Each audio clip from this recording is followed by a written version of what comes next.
Society, it's the most ambitious collaboration in human history. A project so vast, so complex, that it makes building the pyramids look like assembling IKEA furniture. And the results? Let's just say if this were a group project, we'd be those classmates huddled in the library at 3 a.m., desperately trying to duct tape together a coherent presentation. We'd be arguing over who did the least work, all while knowing deep down that we all deserved a failing grade. The irony, of course, is that society never really ends.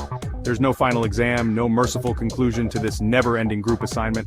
We're all just stuck here, semester after semester, trying to make sense of the syllabus and hoping that maybe, just maybe this time, we won't completely screw it up. Spoiler alert, we probably will.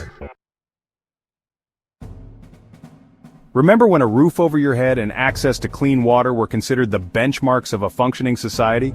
Those were the good old days.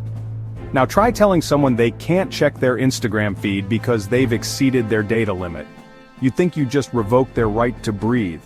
We live in an age where Wi-Fi is as vital as oxygen, where social media validation is a core human need, and where our smartphones are practically surgically attached to our palms. Forget Maslow's hierarchy, we've got a whole new pyramid of needs, and it's built on a foundation of gigabytes, likes, and the ability to order takeout with a single tap. Politicians. They're like that ex we all have, you know the one. Full of promises they can't keep, prone to gaslighting you with their version of reality, and always leaving a trail of broken commitments in their wake. And yet, we keep falling for it.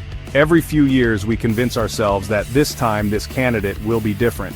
They'll be the one to finally text back, to remember our birthday, to actually follow through on those grandiose gestures. But let's be real, politicians are masters of the disappearing act, skilled at the art of the non-apology apology, and fluent in the language of empty rhetoric. They'll tell you exactly what you want to hear, right up until the moment it's no longer convenient, and then, they'll ghost you faster than you can say gerrymandering. Ah, taxes. Those delightful little fees we pay for the privilege of existing in a vaguely functional society. It's like subscribing to a streaming service that's constantly buffering, has a limited selection of content you actually enjoy, and bombards you with ads for products you can't afford.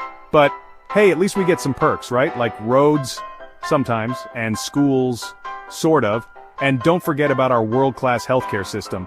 Okay, bad example. The point is, we're all paying a premium for a society that often feels like it's running on fumes and duct tape. Maybe it's time we demanded a refund, or at least a free trial of a slightly less dysfunctional reality. To be continued.